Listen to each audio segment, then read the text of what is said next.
স্বাগত জানাচ্ছি আনোয়ার খান মডার্ন হাসপাতালের সৌজন্যে বিশেষ অনুষ্ঠান করোনাকালে চিকিৎসাপত্র।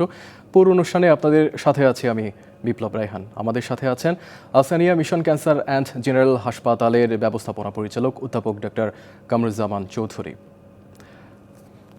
দর্শক, সরাসরি সুযোগ থাকছে বিশেষজ্ঞ চিকিৎসকের কাছ থেকে বিভিন্ন প্রশ্নের উত্তর জেনে নেবার। আর 02-2222-92381 অথবা 09-666-777-311 এই নম্বরে ফোন করে সরাসরি প্রশ্ন করার, কোনো সমস্যা বা বিভ্রান্তি থেকে মুক্তির সুযোগ রয়েছে। আপনাকে শুরুতেই স্বাগত জানাই। প্রথমে যে বিষয়টি আপনার কাছে আমার জানার ইচ্ছা, যে এই ক্যান্সারের রোগীদের করোনা সংক্রমণের ঝুঁকি কতটুকু? আপনারা এমনি জানেন যে ক্যান্সার পেশেন্টগুলো সাধারণত ইমিউনো কম্প্রোমাইজ থাকে, তাদের রোগ প্রতিরোধ ক্ষমতা কম থাকে। সুতরাং প্রত্যেকটা ক্যান্সার পেশেন্টই আসলে যে কোনো সময় আপনার এই ভাইরাস দিয়ে আক্রান্ত হতে পারে। যে কোনো ক্যান্সার পেশেন্টে ভাইরাস বলেন ব্যাকটেরিয়াল ইনফেকশন দ্বারা আক্রান্ত হতে পারে। সুতরাং ক্যান্সার পেশেন্টগুলো আরো বেশি আক্রান্তর হারটা বেশি হবে আর এই জন্য। এই যে বিধিনিষেধ, কঠোর বিধিনিষেধ চলছে, কোনো ক্যান্সারের রোগীর যদি কেমোথেরাপির প্রয়োজন হয় সেক্ষেত্রে সে কি করোনা আক্রান্ত হয়ে কেমোথেরাপি নিতে পারবেন? করোনা আক্রান্ত হলে একটা পেশেন্টের কিন্তু ইমিউন সিস্টেমটা একটা ব্রেকডাউন হয়ে যায়, আর কেমোথেরাপি দিলে ইমিউন সিস্টেমটা আরো ব্রেকডাউন হবে। সুতরাং করোনাকালীন সময়ে সাধারণত করোনা আক্রান্ত পেশেন্টকে কেমোথেরাপি দেওয়া হয় না। একটা জিনিস চিন্তা করেন, আমরা কেমোথেরাপি দিচ্ছি কেন? একটা পেশেন্টকে কেমোথেরাপি দিচ্ছি হচ্ছে তার টিউমারকে কন্ট্রোল করার জন্য অথবা তার টিউমারকে ছোট করে আনার জন্য। কিন্তু এটা আপনার যদি আমরা একটু ডিলে করি সেখানে কোনো অসুবিধা হবে না, সাথে সাথে কিন্তু পেশেন্টটা মারা যাবে না। কিন্তু একটা পেশেন্ট যদি করোনা আক্রান্ত হয়, তার টোটাল একটা সিনারিও দেখেন, আক্রান্ত হওয়ার 28 দিনের মধ্যে কিন্তু তার একটা হয় ভালো হয়ে যাবে নাহলে খারাপ হয়ে যাবে। সুতরাং 28 দিনের মধ্যে কিন্তু একটা পেশেন্ট কিন্তু আপনার তার করোনার থেকে রিলিফ পেতে পারে অথবা খারাপ হয়ে যেতে পারে। সুতরাং আমরা অপেক্ষা করতে পারি, কারণ একটা কেমোথেরাপি দিয়ে সাথে সাথে কিন্তু আমরা ক্যান্সার দূর করতে পারছি না। সুতরাং করোনাকালীন সময় করোনা আক্রান্ত হলে ক্যান্সার পেশেন্টের প্রথমেই হবে করোনা চিকিৎসা করা। করোনা চিকিৎসাটা ভালো হয়ে তারপরে আপনার ক্যান্সারের চিকিৎসা করবে। ক্যান্সার কিন্তু সাথে সাথে মেরে ফেলবে না, কিন্তু করোনা কিন্তু আপনাকে প্রায় 28 দিনের মধ্যে একটা রেজাল্ট নিয়ে আসবে। সেটা পেশেন্ট ভালো হতে পারে, ভালো হয়ে বাসায় ফিরতে পারে, পেশেন্ট খারাপ হয়ে যেতে পারে। সুতরাং একটা ক্যান্সার পেশেন্ট করোনা আক্রান্ত হলে কখনোই আমরা আপনার ক্যান্সার চিকিৎসা দেব না। আমরা প্রথমে করোনা চিকিৎসা ব্যবস্থাপত্র দিয়ে তাকে সুস্থ করে এনে তারপর সে যদি স্বাভাবিক থাকে, সে যদি আপনার তার রেসপিরেটরি সিস্টেম যদি সাপোর্ট করে যে তাকে পরবর্তী ক্যান্সার চিকিৎসা দেওয়া যাবে, তখন আমরা তার ক্যান্সার চিকিৎসাতে যাব। ক্যান্সারের রোগীদের করোনার টিকা নিয়ে মনে অনেক প্রশ্ন, তারা কি টিকা নিতে পারবেন কিনা? একজন ক্যান্সারের রোগী, তার যদি কেমোথেরাপি বন্ধ রয়েছে, সে কি এই মুহূর্তে টিকা নিতে পারবেন? হ্যাঁ, এখন এই টিকা সম্বন্ধে কিন্তু অনেক আগেই একটা গাইডলাইন চলে এসছে। যেহেতু চায়নার পরেই কিন্তু ইউরোপিয়ান বড় কান্ট্রি ইটালি বলেন অন্যান্য কান্ট্রিগুলো সবচেয়ে বেশি করোনায় আক্রান্ত হয়েছিল, এবং তারা করোনা সময়ই তারা একটা গাইডলাইন তৈরি করে ফেলেছে। ক্যান্সার রোগী যারা ক্যান্সার চিকিৎসা পেয়ে গেছেন তারা কিন্তু করোনা চিকিৎসা ভ্যাকসিন নিতে পারবেন। তাছাড়াও চিকিৎসাকালীন সময় যদি তার দেখা যাচ্ছে কেমোথেরাপি নিচ্ছে, রেডিয়েশন নিচ্ছে, তার যদি আপনার দেখা যাচ্ছে তার টোটাল WBC কাউন্ট ভালো থাকে, প্লেটলেট কাউন্ট ভালো থাকে, হিমোগ্লোবিন ভালো থাকে, তাহলে কিন্তু এই মধ্যবর্তী সময় সে টিকা নিতে পারবে।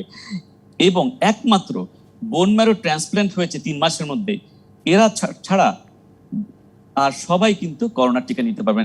আমি বলবো ক্যান্সার পেশেন্টরা করোনার টিকা যদি নিয়ে ফেলে, তার কিন্তু তার করোনার থেকে সে রিলিফ পাওয়ার একটা প্রিভেনশন হবে করোনার থেকে, এবং তারপরে সে ক্যান্সার চিকিৎসা যেতে পারে। আমরা এই জন্য বলতেছি মধ্যবর্তী সময় একটা কেমোথেরাপি চলাকালীন সময় তার যদি যে গ্যাপ পিরিয়ড আছে, সেই গ্যাপ পিরিয়ডে যদি তার WBC কাউন্ট, তার রক্ত কাউন্ট যদি ভালো থাকে, তাহলে সে করোনার টিকা নেবে। করোনা ক্যান্সার পেশেন্টের করোনার টিকা নেওয়া উচিত। এবং এখন আমরা বলি যে আপনারা মাস্ক পরেন, আপনারা হ্যান্ড ওয়াশ করেন, আপনারা ডিস্টেন্স মেনটেন করেন এবং ভ্যাকসিন নেন। ভ্যাকসিনই আপনাকে প্রোটেক্ট করবে, এবং ভ্যাকসিন ছাড়া কোনোভাবে আপনাকে ওকে প্রোটেকশন দেওয়া যাবে না। সুতরাং ক্যান্সার পেশেন্টকে আমরা বলবো করোনার টিকা নেন। কেউরই কোনো আপনার কোনো বিধিনিষেধ নাই, এক্সেপ্ট যারা বোন ম্যারো ট্রান্সপ্ল্যান্ট হয়েছে 3 মাসের মধ্যে, তারা নিতে পারবে না। এবং বাংলাদেশে কিন্তু বোন ম্যারো ট্রান্সপ্ল্যান্ট এখন ওইভাবে হচ্ছে না। সুতরাং আমি বলবো সব ক্যান্সার পেশেন্টই করোনার টিকা নেওয়া উচিত। জি জনাব কামরুজ্জামান চৌধুরী, আমাদের সাথে একজন দর্শক রয়েছে, তার প্রশ্নটি আমরা শুনে আসি। দর্শক, আপনার নাম বলে প্রশ্ন করুন। জি, আমি দোহার থেকে আরিফ বলছিলাম। আমি বিগত 5 দিন যাবৎ জ্বর আছে আমার শরীরে, কিন্তু গত 4 দিন জ্বরের কোনো তীব্রতা ছিল না। গত রাত্রে থেকে জ্বরটা একটু বাড়ছে। গতকাল আমি একটা অ্যান্টিবায়োটিক আর আজকে একটা অ্যান্টিবায়োটিক ম্যাক্স খাইছি। এই কয়েকদিন আমি শুধু নাপাকে আসছিলাম। এখন কি করা যেতে পারে? আমি বাসায় আপনি কোনো ডাক্তারের পরামর্শ নিয়ে নিন। এখন কোনো সমস্যা আছে কিনা আপনার শারীরিক? মানে জ্বরটা তো নামতেছে না, কমতেছে না। কমছে না, জ্বর কমছে না। জি, ধন্যবাদ আপনাকে। জি, আপনি নিশ্চয়ই হ্যাঁ, প্রশ্নটি শুনেছেন। হ্যাঁ, শুনতে পেরেছি।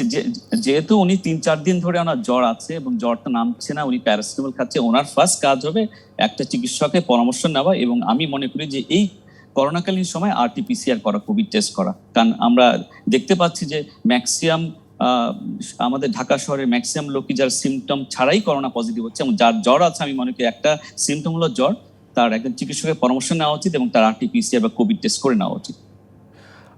আমি বলছিলাম যে এই যে কঠোর বিধিনিষেধ চলছে, অনেক ক্যান্সারের রোগী যারা বাসায় আছেন, সংক্রমণ ভয়ে হাসপাতালে যেতে পারছেন না, তাদের ক্ষেত্রে করোনা চিকিৎসাটুকু বা রোগ নির্ণয়ের যে বিষয়টি, সেটি কিভাবে করছেন আপনারা? এই করোনাকালীন সময় যেসব পেশেন্ট কোনো সিমটম নিয়ে আসছে, যেহেতু একটা ক্যান্সারের সিমটম থাকলে তাকে একজন চিকিৎসকের কাছে যেতে হবে একটা। আমরা বলি যদি কোনো পেশেন্টের কোনো যদি মনে করে যে তার সিমটম হচ্ছে, সেই সিমটম থেকে সে ক্যান্সার ডায়াগনোস হয়নি বা ক্যান্সার ডায়াগনোস চিন্তা করছে, তাহলে কিন্তু একজন চিকিৎসকের একটা সেন্টারে যেতে হবে যেখানে একটা গ্রিন জোন আছে, যেখানে ক্যান্সার ডায়াগনোস করার জন্য সব ব্যবস্থা আছে এবং সেখানে কোভিড পেশেন্ট নাই। মানে সেই গ্রিন জোনে গিয়ে তাকে আপনার করতে হবে, ইনভেস্টিগেশন করতে হবে। ফর এক্সাম্পল, কেউ যদি কাশি থাকে, যদি মনে করেন অনেকদিন ধরে কাশি আছে, সে মনে করছে সে স্মোকার, সে মনে করছে যে তার ক্যান্সার হয়েছে কিনা, তাকে তার জন্য যেই আমাদের চিকিৎসা পদ্ধতিগুলো আছে সেগুলো করতে হবে, তাকে সেই ইনভেস্টিগেশনগুলো করতে হবে। কেউ যদি মনে করে যে একটা ব্রেস্টে একটা চাকা ফিল করছে, অনেকদিন ধরে চাকাটা আছে, সে করোনার জন্য বেরোচ্ছে না, কিন্তু তাকে এই পরীক্ষাটা করতে হবে। কারণ আমরা জানি না সেই ব্রেস্টের চাকা হয়তো সিম্পল একটা আপনার ফাইব্রয়েডিনোমা বা একটা বেনাইন একটা টিউমার বা অথবা একটা লাম্প আছে, কিন্তু সেটা বসে থাকলে হবে না। এবং আমরা গত 2 বছর কি দেখতে পাচ্ছি, আমরা দেখতে পাচ্ছি এই কোভিড এর জন্য অনেক পেশেন্ট আমাদের অনেক ডিলে হয়ে আসছে, অনেক দেরি করে আসছে এবং কোনো ক্যান্সার ধরা পড়ছে অনেক লেট স্টেজে। সুতরাং আমি যেহেতু এখন আপনার অনলাইনেও আপনার ডাক্তারদের সাথে কনসাল্ট করা যাচ্ছে, হোয়াটসঅ্যাপের মাধ্যমে, ভাইবারের মাধ্যমে করা যাচ্ছে, টেলিমেডিসিন আছে, আমার মনে হয় একজন যারা একটু ফিল করছে যে আমার ক্যান্সারের মতো কোন সিমটম আমার শরীরে আছে, আমি তাহলে অনলাইনে যোগাযোগ করি। তারপর যদি চিকিৎসক বলে যে আপনি আসেন সেন্টারে আসেন, যেখানে গ্রিন জোন আছে, যেখানে কোনো ক্যান্সার কোভিড নাই, নন কোভিড এরিয়া থেকে সেই ইনভেস্টিগেশন গুলো করবে। কারণ এই করোনা তো আমাদের প্রায় 1.5 বছর থেকে 2 বছর হতে চললো। এই সময় তো একদম ঘরে বসে থাকলে হবে না। যার ইনিশিয়াল ক্যান্সার ডায়াগনোসিস দরকার ইনিশিয়াল স্টেজে, তাকে কিন্তু তার পরীক্ষা করতে হবে, পরীক্ষা করেই তার আপনার আগাতে হবে। একজন সাধারণ রোগী সে ক্যান্সারে আক্রান্ত কিনা কিভাবে বোঝা যাবে? প্রাথমিক লক্ষণগুলো বা এই ধরনের কোনো লক্ষণ কি সে পাবে? এই ধরনের হ্যাঁ, যেরকম আমি একটা ব্রেস্ট ক্যান্সারের কথা বললাম, ব্রেস্ট ক্যান্সার যদি মনে করে যে ব্রেস্টের মধ্যে একটা চাকা আছে, চাকাটা আস্তে আস্তে বাড়ছে, এটা ফিল করছে যে চাকাটা একটা নর্মাল না সাধারণত, তাহলে তাকে নিশ্চয়ই এটার জন্য তাকে একটা পরীক্ষা করতে হবে। আলট্রাসাউন্ড, নিজের এক্সামিনেশন করার পর সে একটা আলট্রাসাউন্ড করবে এবং চিকিৎসকের পরামর্শ নিয়ে। আমরা যদি মনে করি এটা ফুসফুসের ক্যান্সারের কথা চিন্তা করি, যার কাশি আছে অনেক দেরে, কাশির সাথে রক্ত আসতেছে, বুকে ব্যথা করছে, সে ওষুধ খেয়েছে যাচ্ছে না, তাকে কিন্তু সেটার জন্য ফুসফুসের এক্সরে করে দেখতে হবে। পরে চিকিৎসক যেভাবে আপনাকে মানে প্রেসক্রাইব করে যে ইনভেস্টিগেশন গুলো, সেগুলো তাকে করতে হবে, তাকে আসতে হবে এবং পরীক্ষা করতে হবে। কারণ ঘরে বসে কিন্তু কখনোই কোনো পরীক্ষা করা যাবে না এবং ঘরে বসে কখনোই আপনার কোনো ক্যান্সার ডায়াগনোস করা যাবে না। ক্যান্সারের জন্য ক্যান্সার সেন্টার অথবা যেখানে ডেডিকেটেড ক্যান্সার ইউনিট আছে সেখানে যেতে হবে, অথবা তার জেনারেল ফিজিশিয়ান যে আছে তার কাছে যেতে হবে, তার সাথে যোগাযোগ করতে হবে। জেনারেল ফিজিশিয়ান বলে দিবে আপনি কিভাবে কি পরীক্ষা করবেন, কার কাছে যাবেন, কিভাবে আপনার আগাবেন সামনে। আপনি ক্যান্সার রোগীদের টিকা নেওয়ার জন্য আহ্বান জানিয়েছেন। আমার প্রশ্নটি হলো যে টিকা নেওয়ার ক্ষেত্রে যে পর্যায়ে আছে, চিকিৎসকের পরামর্শ নিয়ে কি টিকা নেওয়া প্রয়োজন, নাকি গেলেই তাকে টিকা দিতে পারবেন তিনি? ক্যান্সার পেশেন্ট যারা বর্তমানে কোনো ক্যান্সারের অ্যাক্টিভ কোনো ট্রিটমেন্ট পাচ্ছে না, কেমোথেরাপি পাচ্ছে না, তারা কিন্তু আর চিকিৎসকের পরামর্শ নেওয়ার দরকার নেই, তারা ডাইরেক্টলি চলে যাবে। সে তো সাধারণ মানুষের মতোই আছে, যে ফল আপে আছে, ক্যান্সার চিকিৎসা শেষ হয়ে গেছে তার, সে কোনো অথবা কোনো ওষুধ খাচ্ছে, হরমোন ট্যাবলেট খাচ্ছে, অথবা কোনো এমনি যেটা আমরা ব্রেস্ট ক্যান্সারের ক্ষেত্রে হরমোন ট্যাবলেট খাচ্ছে, তার জন্য চিকিৎসকের পরামর্শ নেওয়ার দরকার নেই, সে ক্যান্সারের ভ্যাকসিন নিতেই পারে। এবং আমরা প্রোস্টেট ক্যান্সারের ক্ষেত্রেও কিছু হরমোন ট্যাবলেট আমরা দিয়ে রাখি, সেক্ষেত্রে কিন্তু তার চিকিৎসকের পরামর্শ নেওয়ার দরকার নেই। যেসব অ্যাক্টিভ চিকিৎসা চলছে, কেউ কেমোথেরাপি চলছে, এখন সে ভ্যাকসিন নিবে কিনা, সে তার চিকিৎসকের সাথে কথা বলতে পারে যে আমি এখন কেমোথেরাপি নিচ্ছি, আমার WBC কাউন্ট কম আছে, আমি ভ্যাকসিন নিতে পারবো কিনা। অলরেডি এটা গ্লোবাল ইউরোপিয়ান একটা রিকমেন্ডেশন চলে এসছে যে ভ্যাকসিন চলাকালীন সময় আপনার কেমোথেরাপি চলাকালীন সময় আপনার ভ্যাকসিন নিতে পারবেন যদি আপনার রক্তের কাউন্ট ভালো থাকে এবং জি, ফলোআপের ধন্যবাদ। পেশেন্ট আমাদের নিতে সাথে পারবে। আরেকজন আর- দর্শক আছে, আমরা একটু দর্শকের প্রশ্নটি শুনে আসি। জি দর্শক, আপনি আপনার নাম বলে প্রশ্ন করতে পারেন। আসসালামু আলাইকুম, আমি SI নওশাদ বলছিলাম গাইবান্ধা ডিবি থেকে। জি বলেন। আমার বড় বোন, ও ক্যান্সার, মানে 3টা টিউমার আছে, যে তার মধ্যে 2টা টিউমার অপারেশন হয়েছে আপনার গ্রিন লাইফ হাসপাতালে। এরপরে 3টা কেমোথেরাপি দেওয়া হয়েছে। এর মধ্যে বাড়িতে নিয়ে আসছি আমরা, আরেকটা ডেট আছে হয়তো বা সামনে যাবে। এর মধ্যে কালো হয়ে গেছে, তারপর শরীর দুর্বল, আজকে অনেক অসুস্থ হয়ে গেছে। এখন হাসপাতালে নেওয়ার চেষ্টা করতেছি, আমরা দেখি কি করা যায় এখন এই মুহূর্তে। জি হ্যাঁ, ধন্যবাদ আপনাকে। হ্যাঁ, শুনতে পেরেছি যে যেহেতু উনি কেমোথেরাপি পাচ্ছেন, এখন ওনাকে দেখতে হবে ওনার লোকাল যে এরিয়া আছে, উনি যে এরিয়াতে আছেন সেই লোকাল একজন MBBS এর সাথে যোগাযোগ করুক, একটা ব্লাড কাউন্ট করে দেখুক ওনার কোনো ব্লাড কাউন্ট কমে গেছে কিনা। এবং এই ব্যাপারটা আমার মনে হয় যে স্থানীয় যে চিকিৎসক আছেন তিনি আসলে সেই ব্যবস্থাপত্র দিতে পারবেন। তারপরেও যদি উনি মনে করেন ওনার যে চিকিৎসক আছেন গ্রিন লাইফ হসপিটালে, তার সাথে এখন হোয়াটসঅ্যাপ হটলাইন আছে, হসপিটালের নাম্বার আছে, হসপিটালের সাথে যোগাযোগ করলে তার কনসালটেন্ট যে ফিজিশিয়ান আছে সে তাকে আপনার উপদেশ দিবেন কি করতে হবে। জি ধন্যবাদ। আপনার আরো কথা আমরা শুনতে চাই, আমরা ছোট্ট একটা বিরতি নিতে চাই। দর্শক, আনোয়ার খান মডার্ন হাসপাতালের সৌজন্যে বিশেষ অনুষ্ঠান করোনাকালে চিকিৎসাপত্রে নিচ্ছি ছোট্ট একটি বিরতি, সঙ্গে থাকুন। স্বাগত আরও একবার আনোয়ার খান মডার্ন হাসপাতালের সৌজন্যে বিশেষ অনুষ্ঠান করোনাকালে চিকিৎসাপত্রে। আমাদের সাথে আছেন Asania mission cancer and general হাসপাতালের ব্যবস্থাপনা পরিচালক অধ্যাপক ডক্টর কামরুজ্জামান চৌধুরী। আপনারা প্রশ্ন করুন এবং মতামত দিন 02222922381 অথবা 09666777311 এই নম্বরে। আপনাকে আরেকবার স্বাগত জানাই। শুরুতে যে প্রশ্নটি আপনার কাছে করেছিলাম যে এই যে কঠোর বিধিনিষেধ চলছে, অনেকেই হাসপাতালে যেতে পারছেন না, সেক্ষেত্রে ক্যান্সার নির্ণয় এবং চিকিৎসার উপর তো মারাত্মকভাবে প্রভাব পড়ছে। তো সত্যি কথাই, কারণ যে পেশেন্টটা 1 বছর বা 2 বছর ধরে একটা সিমটম আছে, আসতে পারছে না, তার ডায়াগনোসিস ডিলে হচ্ছে, সেটা যেটা আর্লি স্টেজ ধরা পড়তো সেটা অ্যাডভান্স স্টেজে ধরা পড়বে। এবং যারা ক্যান্সার পেশেন্ট, যারা ফলো আপের পেশেন্ট, তারা আসতে পারছে না। গতকালই একটা পেশেন্ট আমি দেখলাম যে 2 বছর আগে আমাকে দেখিয়েছিলেন, সে একটা টাঙের ক্যান্সার, জিভের ক্যান্সার। সে 2 বছর পর আসছে, বলে কেন 2 বছর হলো, বলে স্যার ভয় পাচ্ছিলাম কিভাবে আসবো। এবং গতকালই আমি দেখলাম তার আবার ফিরে এসছে এবং তাকে আমরা আবার MRI করতে দিলাম। তাহলে বুঝতে পারছেন যে ক্রনিক ডিজিজ এর মধ্যে যেমন ক্যান্সার বলেন, আপনার কিডনি ডিজিজ বলেন, হার্ট ডিজিজ বলেন, পেশেন্টগুলো যদি ফলো আপে না আসতে পারে তাহলে কিন্তু তার আবার যেই আর্লি ডায়াগনোস করার জন্য যেসব আমরা যে পরীক্ষাগুলো করি বা যেভাবে এক্সামিনেশন করি সেগুলো হচ্ছে না।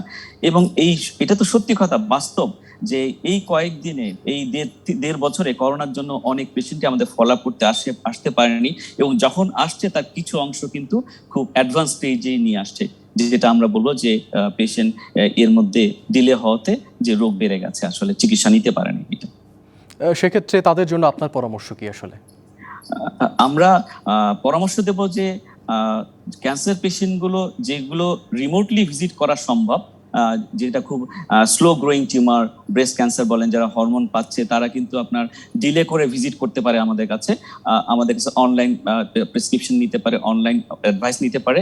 এবং যেসব ট্রিটমেন্টগুলো আমরা মনে করি যে লম্বা সময় নিয়ে দেওয়া যাবে, সেটা আমরা তাই করি।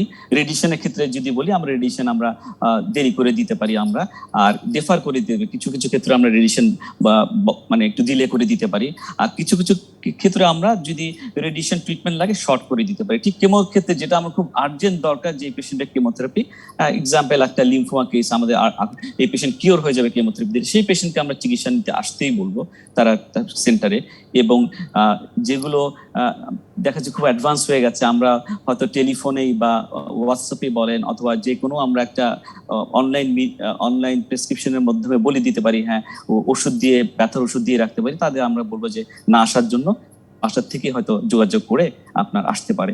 এবং ক্যান্সার পেশেন্টের যে ইমিউনোকম্প্লেক্স, তারা বাসায় কনফাইন থাকা উচিত, খুব ইমার্জেন্সি না হলে আসার দরকার নেই, অ্যাটেন্ডেন্স এসে যোগাযোগ করতে পারে অথবা টেলিমেডিসিনের মারফতে যোগাযোগ করতে পারে। একজন ক্যান্সারের করোনা রোগী যদি জরুরি ক্যান্সারের অপারেশনের প্রয়োজন হয় সেক্ষেত্রে সে কি অপারেশন করাতে পারবেন? এখানে একটা এই খুব সুন্দর প্রশ্ন করেছেন।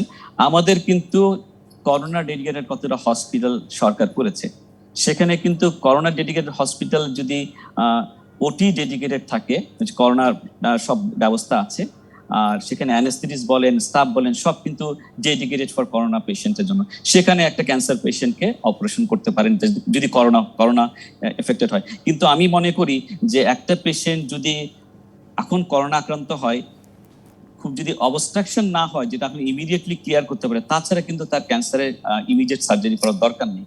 কারণ এই 3 থেকে 4 সপ্তাহের মধ্যে কিন্তু তার করোনার ট্রিটমেন্টের আওতায় চলে আসবে। করোনা ট্রিটমেন্ট করার পর সে হয় ভালো হবে না খারাপ হবে। সুতরাং আমরা 3 সপ্তাহ বা 4 সপ্তাহ যদি ডিলে করতে পারি, সেই সার্জারিতে আমরা ডিলে করতে হবে। কিন্তু যেটা মনে হচ্ছে যে এখনই করতে হবে পেশেন্টের সার্জারি, সেটা ফর এক্সাম্পল যদি একটা ব্রেন হিমোরেজ হয়, যদি করোনা ইনফেক্টেড থাকে, সেটা করতে হবে। যেটা আপনারা জানেন, আমাদের একজন নামকরা ব্যক্তির অপারেশন করতে হয়েছিল, যেটা ব্লিডিং হচ্ছিল আপনার ব্রেনে, করোনা আক্রান্ত ছিলেন সেখানে।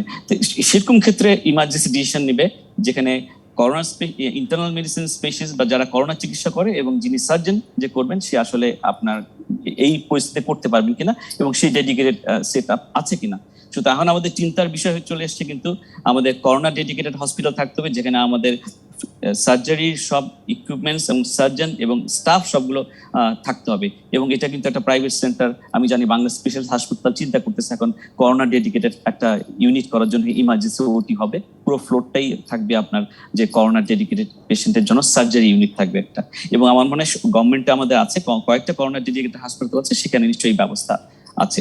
এবং আমরা আসন এমিশনও আমাদের যে করোনা ডেডিকেটেড ইউনিট আছে, কিন্তু করোনা ডেডিকেটেড ইউনিট ওটি করার জন্য এখন আমাদের চিন্তা ভাবনা করতে হচ্ছে কিভাবে ওটি করা যাবে, যেখানে dedicate corona patient, cancer patient, corona জি, অসংখ্য ধন্যবাদ। অবশ্যই আমরাও চাই এটি দ্রুতই নির্মাণ হোক। আপনাকে অসংখ্য ধন্যবাদ। দর্শক, করোনাকালে চিকিৎসাপত্রে এই ছিল এখনকার মতো। ডিবিসির সঙ্গে থাকুন 24 ঘন্টা।